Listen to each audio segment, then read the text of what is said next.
Alright. इस video में मैं बात करने वाला हूँ पांडास के सीरीज के बारे में। आखिर ये पांडास का सीरीज क्या चीज़ है? डेटा फ्रेम तो हमने देख लिया। सीरीज एक्चुअली में एक वन डायमेंशनल डेटा स्ट्रक्चर है पांडास के अंदर ही, जो कि हमें किसी भी फॉर्मेट के डेटा को स्टोर करने का फ्रीडम देता है और हमें मौका देता है। तो वन डायमेंशनल डेटा स्ट्रक्चर तो हमने ऑलरेडी देख रखा है। हम लिस्ट के फॉर्मेट में ऑलरेडी सारा डेटा अपना सेव कर लेते हैं। तो आखिर पांडास के सीरीज की ज़रूरत क्या है? इसकी ज़रूरत इसलिए है ताकि हम पांडास के जो स्पेशल फंक्शंस हैं उनका भी इस्तेमाल कर सकें अपने डेटा के ऊपर। ओके, मैंने क्या बोल गया मैंने बोला ये कि जब हम लिस्ट के फॉर्मेट में कोई डेटा बनाते हैं तो हम जो स्पेसिफिक फंक्शंस हैं, स्पेसिफिक डेटा साइंस वाले फंक्शंस हैं, वो हमें उतने ज़्यादा नहीं मिल पाते हैं लिस्ट के अंदर। लेकिन जब हम सीरीज़ के साथ में काम कर रहे हैं या फिर हम उसी डेटा को अगर सीरीज़ के फॉर्मेट में कन्वर्ट कर रहे हैं, तो हमें जो फंक्शंस मिल रहे हैं वो डेटा साइंस के लिए ज़्यादा यूज़फुल हो जाते हैं। और ऑल्सो जब हमें हमारे पास सीरीज़ के फॉर्म में डेटा होता है तो एक्चुअली में सीरीज़ यानी कि एक पर्टिकुलर कॉलम है वो। तो उस कॉलम का हम इस्तेमाल कर सकते हैं अपने एग्जिस्टिंग डेटा फ्रेम में इंसर्ट कराने के लिए या अपेंड कराने के लिए या उसमें मॉडिफिकेशन करने के लिए। यानी कि डेटा फ्रेम और सीरीज़ को आपस में जोड़ने के लिए बहुत सारी चीज़ें होती हैं। तो वो सारी चीज़ें करने में हमें आसानी मिल जाती है अगर हमने अपने वन डायमेंशनल डेटा को सीरीज़ के फॉर्मेट पे कन्वर्ट कर दिया है। तो आइए शुरू करते हैं कि हम आखिर सीरीज़ का इस्तेमाल कैसे कर सकते हैं अपने कोड के अंदर।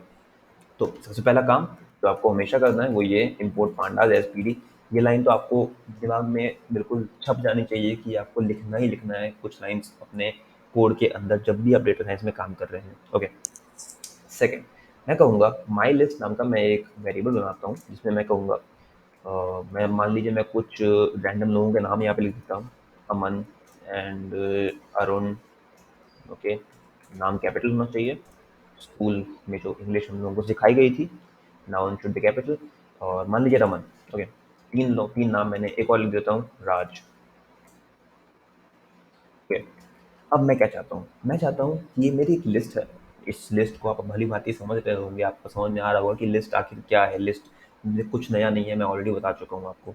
सो लिस्ट को अगर मैं कन्वर्ट करना चाहूँगा माय माय सीरीज के फॉर्म में, मैं क्या कहूँगा, पी डी डॉट सीरीज।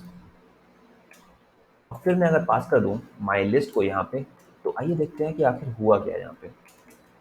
मैं अगर रन कराऊँ तो आप देखेंगे कि इसने एक कॉलम के फॉर्मेट में मेरी लिस्ट को तैयार कर लिया है। अब हमें देख के समझ में आ रहा है कि ये एक्चुअली में कुछ एक तरह का इंटरमीडिएट स्टेप है जिसको हम आगे इस्तेमाल कर सकते हैं अपनी ज़रूरत के हिसाब से। अब एक चीज़ आप ध्यान दोगे कि यहाँ पे 0 1 2 3 क्या आ गया? मैंने तो इसको पास किया नहीं, ये क्यों आ गया यहाँ पे? मैं नहीं चाहता कि ये यहाँ रहे। तो क्या मैं इसको चेंज कर सकता हूँ? बिल्कुल कर सकता हूँ। ये जो 0 1 2 3 आया है आपके आपके कोड के अंदर, आपके आउटपुट के अंदर, वो है एक्चुअली में इंडेक्स, राइट? तो आपने जो भी एलिमेंट इसके अंदर स्टोर किया, उस हर एक एलिमेंट को एक इंडेक्स मिल गया। तो आप अगर बाय डिफ़ॉल्ट, मतलब आप अगर कोड लिखते टाइम या सीरीज़ बनाते टाइम इसको इंडेक्स नहीं बताओगे, तो ये अपने आप 0 1 2 3 की सीरीज़ को ही इसका इंडेक्स मान लेगा। क्या आप खुद से इसको मॉडिफ़ाई कर सकते हो? बिल्कुल कर सकते हो, कोई दिक्कत नहीं है। कैसे कर सकते हैं? आइए देखते हैं। मैं कहूँगा इंडेक्स बराबर, और मान लीजिए यहाँ मैं कह देता हूँ, मैं 4 स्टूडेंट्स हैं, तो मैं 4 के लिए 4 इंडेक्स रख लेता हूँ यहाँ पे। मैं कहूँगा student 1, comma student 2, student 3, student 4, right? क्योंकि मैंने यहाँ पे टैब 9 को इंपोर्ट करके रखा है अपने फाइल में, अपने जुपिटर नोटबुक में, तो इसने अपने आप मेरे को सजेशन दे दिया और ये काम करने लगा। ओके, अब क्या?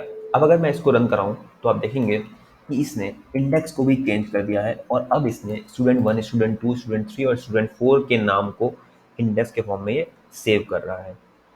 क्या ये वर्क करेगा? क्या ये वर्क कर रहा है बिल्कुल से? बिल्कुल वर्क कर रहा है, कोई दिक्कत नहीं है।